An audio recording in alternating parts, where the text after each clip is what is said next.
नमस्कार मित्रांनो, तुमचं पीयू स्टोरी टेलर या चॅनलवर स्वागत आहे।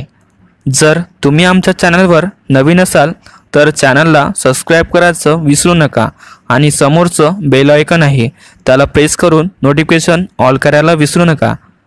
धन्यवाद। चला तर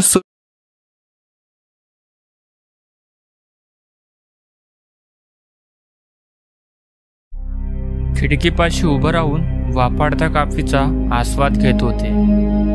पावसाच्या टपोऱ्या थेंबांना हातात साठवायचा माझा प्रयास सुरू होता। पहिल्या पावसाचा आनंदच वेगळा असतो। बरेच जण भिजण्यासाठी बाहेर पडले होते।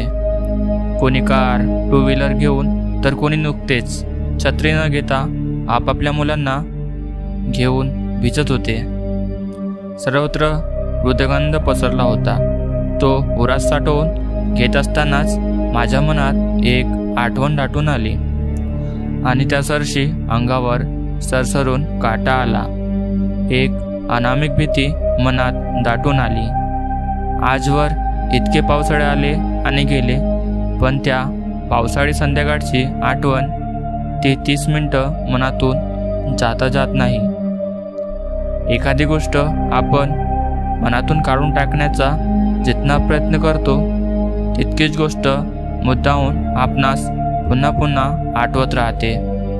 असंच काहीसं माझ्या बाबतीत होत होतं। मेडिकल कॉलेजचे दिवस होते ते। शहरापासून दूर माळरानावर कॉलेज होतं। बरेच स्टुडंट शहरातून येत असत। तिथे रूम करून राहणाऱ्याची संख्याही बरीच होती, पण मी जाण्या येण्याचा त्रास नको म्हणून माझ्या मैत्रिणींसोबत कॉलेजच्या हॉस्टेलवर राहत होते। हॉस्टेल आणि कॉलेज जवळ होते। स्टुडंटना प्रॅक्टिस मिळावी म्हणून दवाखाना पण होता। जवळपासच्या गावचे लोक शहरात जाण्याऐवजी या दवाखान्यात यायचे। अनेक लोकांच्या ओळखी पण झाल्या होत्या। त्यांची ट्रीटमेंट करताना ते अनेक विषयावर गप्पा मारायचे।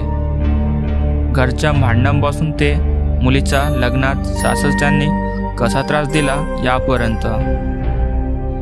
एक आजीबाई तर नेहमी भूतागीतांच्या गोष्टी सांगायच्या।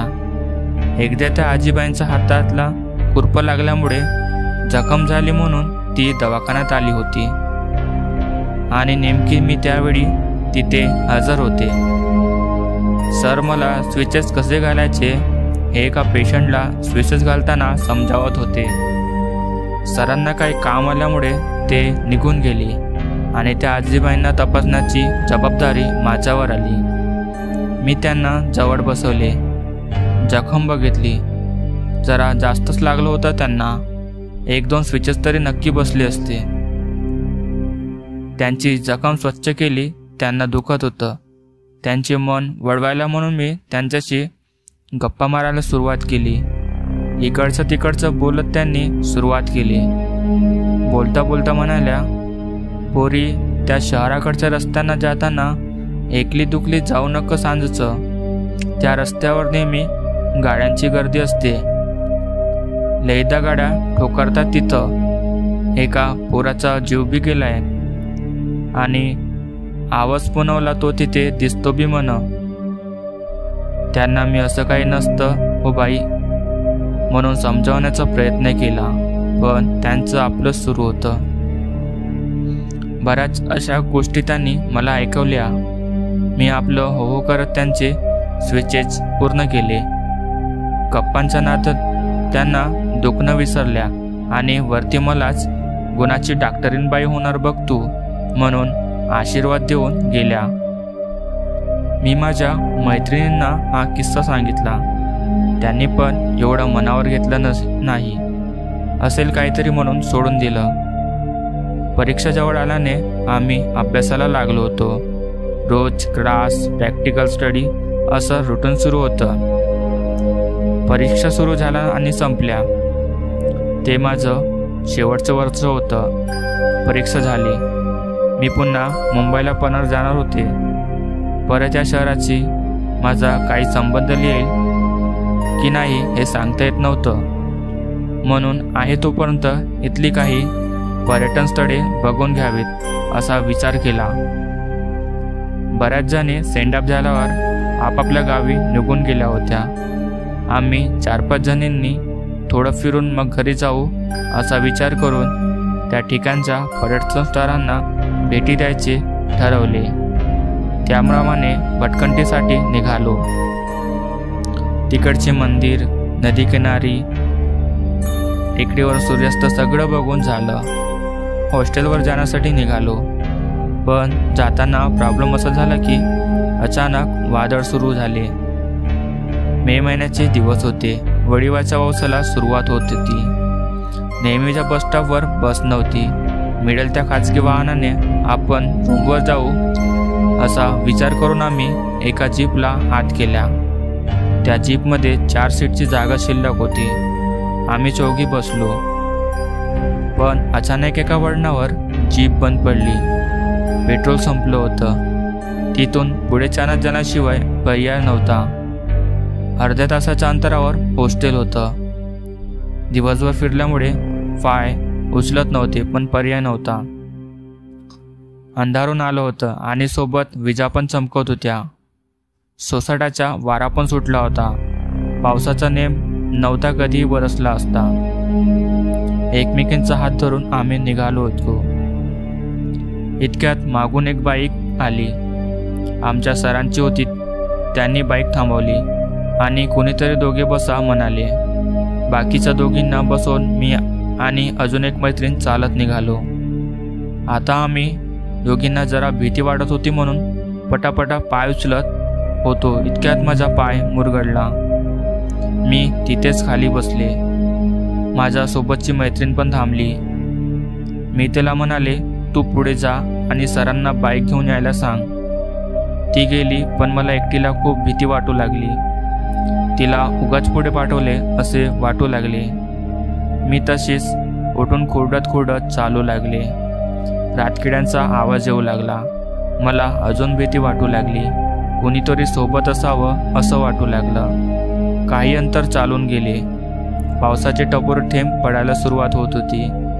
झेपत नसूनही मी पटापटा चालायचा प्रयत्न करत होते, पण पाय अजूनच दुखत होता.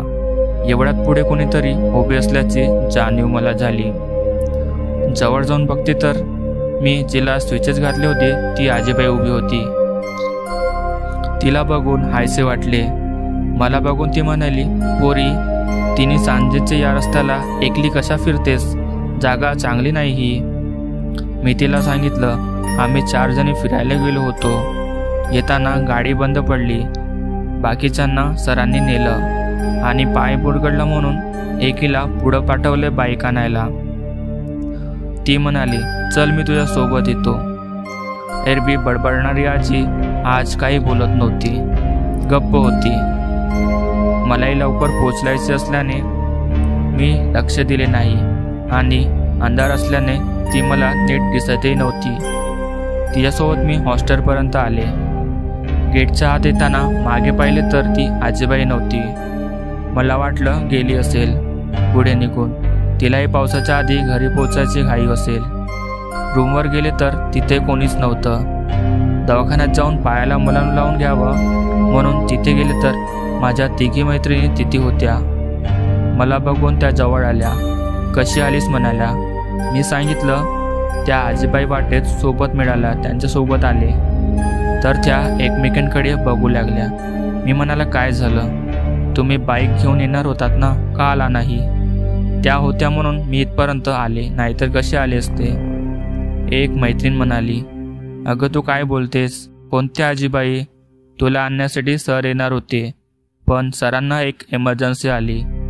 आणि तू ज्या आजीबाईबद्दल बोलतेस त्यांच्या त्या रोडवर ॲक्सिडेंट झाला आणि तासाभरापूर्वी त्यांची प्राणज्योत मालवली. आत्ताच त्यांच्या घरचे बॉडी घेऊन गेले. काय? मग माझ्यासोबत कोण होतं? मला गरगरत होतं. काही कळायच्या आत मी जागीत कोसळले. दुसऱ्या दिवशी बेडवरच मला जाग आली. अंगात सणकून ताप भरला होता. आदल्या दिवशीची घटना आठवून मला हुडहुडी भरली होती आणि कानात ते शब्द घुमत होती. पोरी, तिने सांजाची या रस्त्याला एकली कशाला फिरतेस? जागा चांगली नाही ही.